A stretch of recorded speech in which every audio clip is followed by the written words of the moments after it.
bersama tawanan. Tuan, pada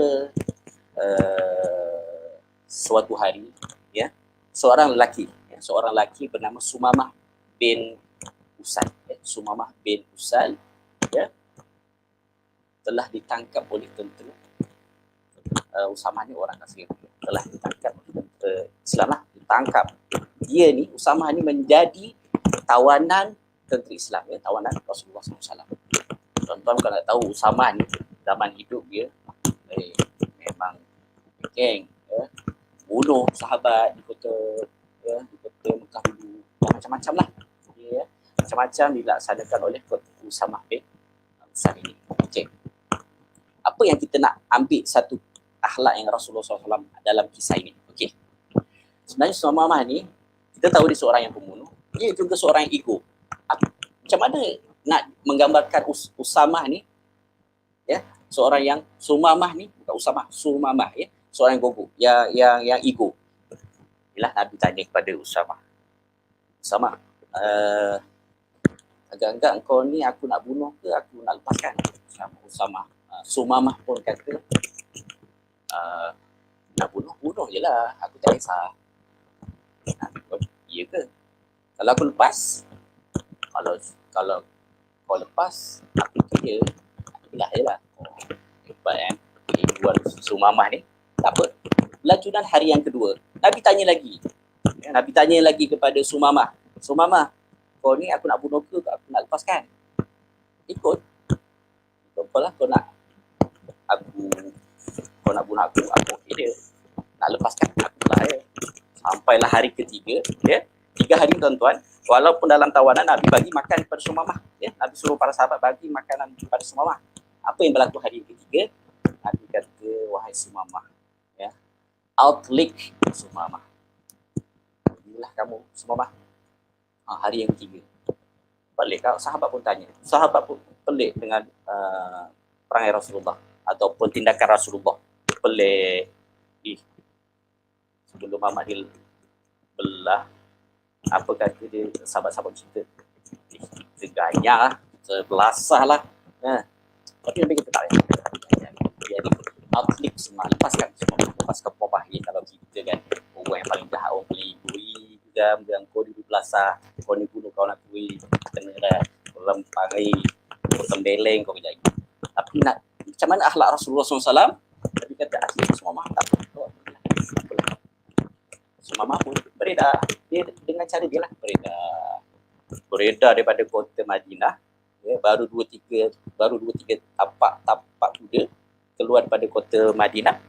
Sumamah buat U-turn, pusingan U-turn ke dalam kota Madinah bertemu Rasulullah. Apa yang Sumamah kata? Adakah Sumamah nak menghardik, nak bagi pujian, adakah apa? Maka Sumamah berkata kepada Nabi Muhammad, sebelum ini orang yang paling aku benci ialah kamu, wahai Muhammad. Dan semua yang ada di sini, negara Madinah ni negara yang paling aku benci, yang aku paling tak nak masuk. Tapi pada hari ini bersaksikan, ya, Muhammad, aku jadikan Nabi Muhammad orang yang paling aku cinta, dan negara Madinah ini adalah negara yang paling aku sayang. Macam mana boleh jadi begitu?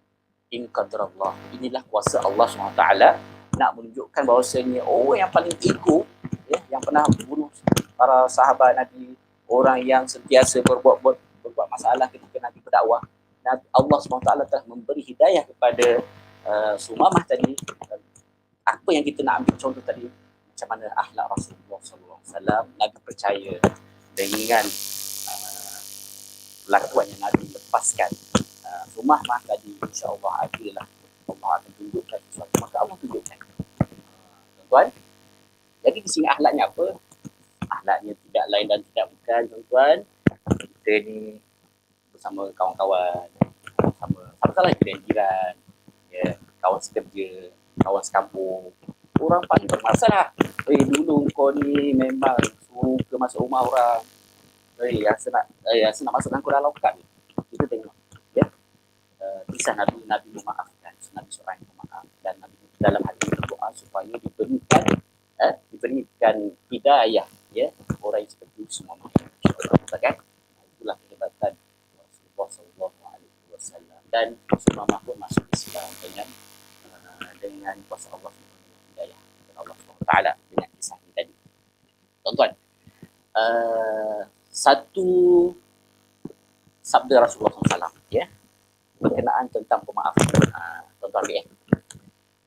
Qala Rasulullah SAW, al-afu indal maqdirah. Tuan-tuan, apa nak? Tuan-tuan semua, maksudnya kemaafan ketika kau berkuasa. Maksudnya apa? Kita ni menjadi pemimpin kampung, kita menjadi pemimpin sekolah, kita menjadi pemimpin pelajar, ya. Waktu kemaafan yang paling hebat waktu kita berpuasa. Itu yang kita boleh ambil contoh ataupun sabda Nabi Muhammad SAW. Kemaafan itu kalau kita lakukan waktu kita berpuasa, kita ada dalam organisasi kami, kita kemaafan, insya-Allah Allah SWT akan memberikan hidayah, Allah akan memberikan kemudahan, kesenangan. Tuan-tuan, itu adalah hidayah, itu adalah milik Allah. Okey, kembali kepada kisah peperangan lagi. Tadi kita cerita peperangan Badar. Kemudian saya sebut sikit tentang tawanan. Dalam peperangan Khandaq saya nak sebut. Okay? Dalam peperangan Khandaq ni dalam bahasa Arab ni, bahasa Melayu ni Parit. Dan peperangan Khandaq. Tuan-tuan, peperangan Khandaq ini kita tahu diilhamkan oleh siapa untuk menggali parit. Kita tahu semua, kan? Cuma saya nak cerita macam mana akhlak Rasulullah SAW. Waktu para sahabat sedang menggali parit, ya, menggali parit di sekitar kawasan itu, maka kita lihat para sahabat dalam masa 2 hari, 3 hari mengorek parit itu, tak makan, dia kelaparan. Waktu sampai satu ketika para sahabat bertanya kepada Nabi Muhammad, wahai Muhammad, ada satu bongkahan batu ni aku tak mampu pecahkan. Apa kata Nabi? Allah, itu pun tak boleh settle ke. Benda paling simple. Kalau orang sekarang, Nabi tidak, tuan. Nabi turun ke parit itu. Nabi turun. Okey, waktu Nabi nak turun tu ada satu kisah.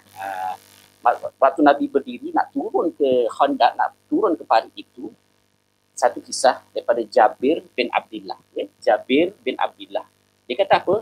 Waktu Rasulullah SAW bangun, Jabir terlihat perut Rasulullah SAW yang terlalu kecil, ya, terlalu slim, dan ternampak ada suatu sendalan batu berada di perut Rasulullah SAW. Masya Allah.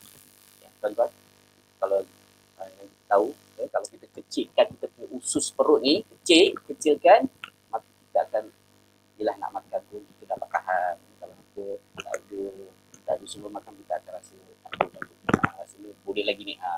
Tapi kita kalau yalah, zaman sekarang, okey, zaman sekarang kalau ada ke lapar-lapar 2-3 hari tak makan, dan makan, kan. Nak cerita ni, nak cerita kembali ke tadi, ternampak dekat suatu batu perut, maka isteri Nabi Muhammad lapar. Maka Jabir bin Abdullah bersegera balik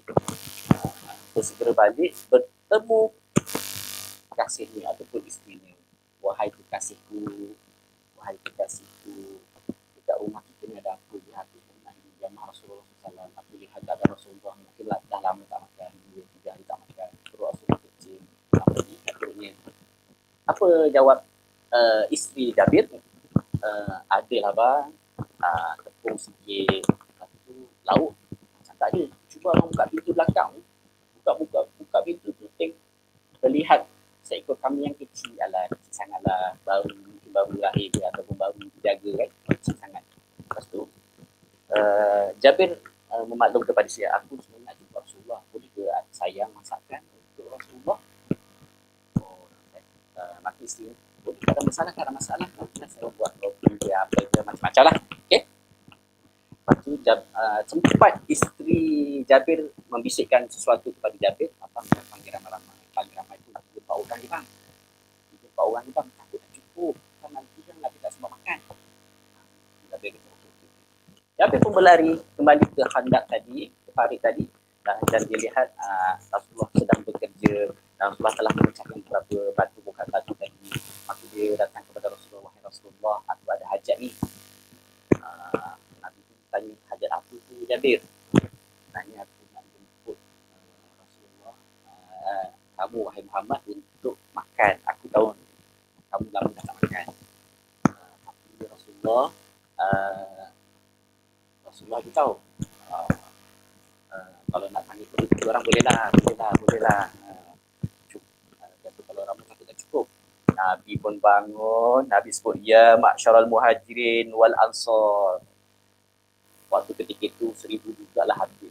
1,000 jugalah para sahabat mendengar apa yang Nabi sebut. Mari kita, tuan, bila Nabi bayangkan umum kat masjid kat surau, jemput makan, kita nak jemput Rasulullah atau 2-3 orang aja, tiba-tiba diumumkan semua sudah datang. Masya Allah, terkejut Jabir, macam nak terkucil. Dia pun lari terus balik bertemu isteri dia. Sayangku, Rasulullah telah jemput semua, macam mana ni. Maka isteri pun kata, kalau itulah kata Rasulullah SAW, isteri kata cukup, kita yakin kepada Allah Subhanahu Wa Taala. Maka datanglah Nabi dan para sahabat ke rumah Jabir untuk makan. Dah lama tak makan 2-3 hari. Keadaan lapar, penat, berpanas, semua buat kerja menggali parit, makan. Jabir pun rasa pelik. Makan. Budak tengok buah, tengok roti tak pun berkurang. Sehinggalah sampai satu ketika Nabi kepada Jabir, Nabi berkata kepada Jabir, "Wahai Jabir, sekarang waktu kita untuk makan." Makan. Selesai makan,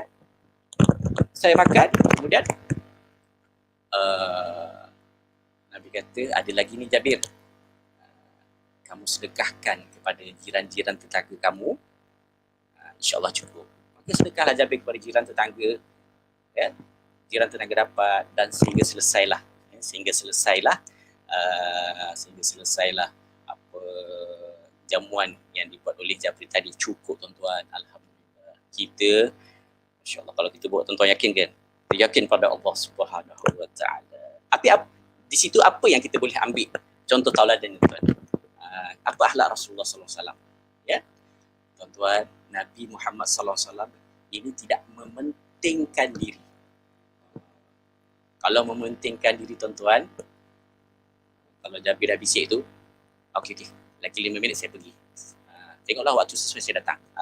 Tapi Rasulullah SAW tidak begitu. Malah Nabi menjemput para sahabat di sekitar kawasan itu untuk bersama-sama menikmati jamuan. InsyaAllah, tuan-tuan, Nabi tidak mementingkan diri sendiri. Ya, itulah akhlak Rasulullah SAW. InsyaAllah, sehinggalah selesailah